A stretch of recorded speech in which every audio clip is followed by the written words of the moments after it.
जम्मू कश्मीर में होने वाले शहरी निकायों के चुनाव राज्य निर्वाचन आयोग के जरिए कराने की मांग की है।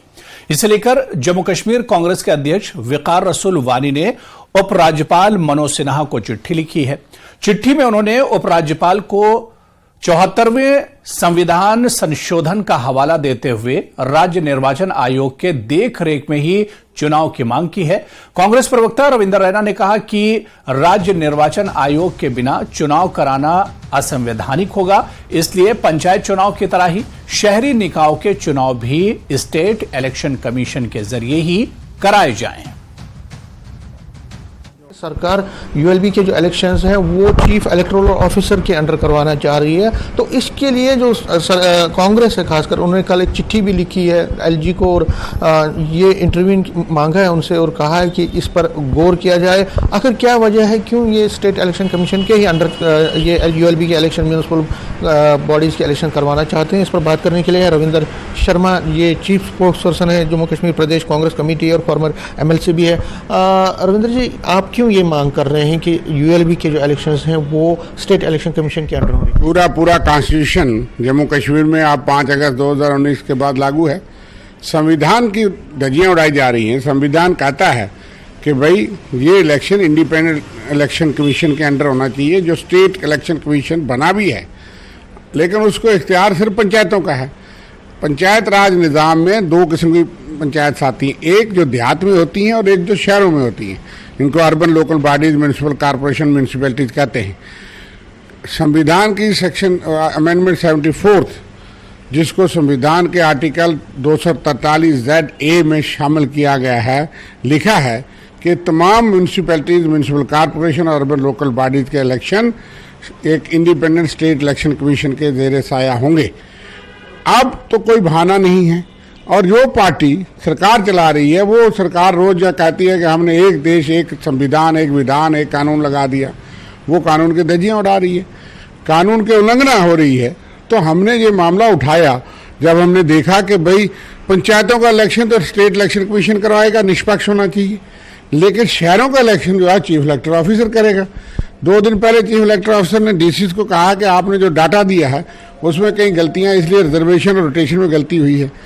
Reservation, rotation, delimitation of wards 73rd और 74th कानून जो कांग्रेस ने देश भर में बनाया है, वो जहाँ पे जम्मू कश्मीर में आप पूरा लागू है, उसमें लिखा है कि वो भी इलेक्शन कमीशन करेगा इंडिपेंडेंट, क्योंकि आप अफसर से गलत करवाती है रूलिंग पार्टी। तो अब वो तो गलत हो ही रहा है। वोटर लिस्ट में उन्होंने कहा इलेक्शन कमीशन ही बनवाएगा, लेकिन आप यहाँ लगातार ये काम कर रहे हैं। आपकी मंशा क्या है? इसलिए हमने एलजी साहब को लिखा है कि आप इस गलती को ठीक करिए। ये कॉन्स्टिट्यूशनल रॉन्ग है, एरर नहीं है बल्कि ब्लंडर है, और इसलिए अब संविधान पूरा है। ये अनकॉन्स्टिट्यूशनल एक्सरसाइज और अनकॉन्स्टिट्यूशनल इलेक्शन होगा। हम चाहते हैं जल्द अज जल्द ऑन टाइम इलेक्शन हो, लेकिन ये गलती दुरुस्त की जा सकती है। और आप नया कमीशन बनाएं जो ऑलरेडी एग्जिस्टिंग कमीशन को जुरिस्डिक्शन दे सकते हैं। लद्दाख में अब इलेक्शन हो रहे हैं। 4 दिन पहले एक यूनियन टेरिटरी ऑफ लद्दाख में इंडिपेंडेंट स्टेट इलेक्शन कमीशन को इख्तियार दिया, जिसके पास 4 और यूटी भी हैं, अंडमान निकोबार की भी है। यहाँ अपनी जम्मू कश्मीर में हमारे पास एक स्टेट इलेक्शन कमीशन है, उसको पंचायतों में इख्तियार है, शहरों में नहीं है। नहीं तो आप नया बना। तो वहीं दूसरी तरफ नेशनल कॉन्फ्रेंस नेता शेख बशीर अहमद ने शहरी निकाय चुनाव में गड़बड़ी की आशंका जताई है। शेख बशीर ने कहा कि हमें डर है कि किसी खास पार्टी को फायदा पहुंचाने की कोशिश हो सकती है, लिहाजा सरकार निष्पक्ष और पारदर्शी चुनाव के लिए पुख्ता इंतजाम करे। चीफ इलेक्टोरल ऑफिसर कराए या स्टेट इलेक्शन कमिश्नर कराए, मशीनरी तो वही है, मशीनरी तो किसी और जगह से नहीं आनी है।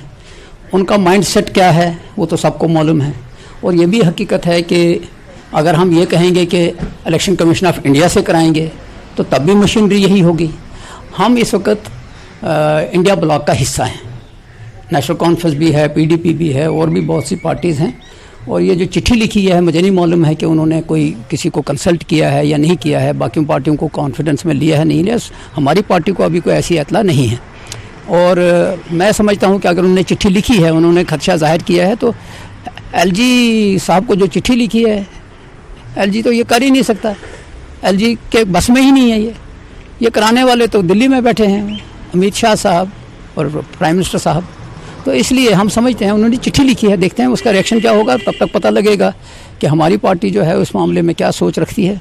लेकिन मैं ये समझता हूँ कि खदशात तो हैं कि ये जो हैं, डर की कोई बात नहीं है। जिस तरह आपने कहा कि बीजेपी ये कहती है कि डरे हुए हैं, बिल्कुल डरे हुए नहीं हैं, हमें पूरा वो है। लेकिन हमें डर ये है कि जो मशीनरी इस्तेमाल होती है, ऑफिसर्स इस्तेमाल होते हैं, तो बहरहाल हम उसको कोशिश करेंगे। मशीनरी तो यही होगी, आज भी होगी, कल भी होगी, इन्हीं ने कराना है। या तो किसी दूसरी स्टेट से तो आने वाले नहीं हैं कि वहाँ से आ जाएंगे, यहाँ इलेक्शन कराएंगे पंचायतों का। तो हमको ये भरोसा रखना है कि इन्हीं से काम लेना है। और खदशात जो हैं, मशीनों का इस्तेमाल कैसे होगा। लास्ट में पूछना चाहूँगा कि नेशनल कॉन्फ्रेंस कितना तैयार है इन इलेक्शन? पूरी तरह तैयार है। बल्कि हर एक आदमी इंतज़ार कर रहा है कि इलेक्शन हों, असम्बली के भी हों, लोकल बॉडीज़ के भी हों, लोगों ने फैसला करना है।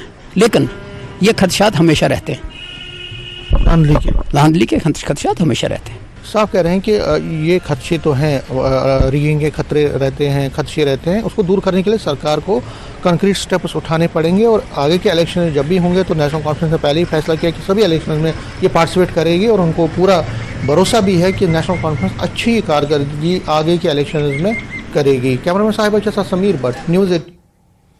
और पुंछ से इस वक्त बड़ी खबर है, आपको बता दें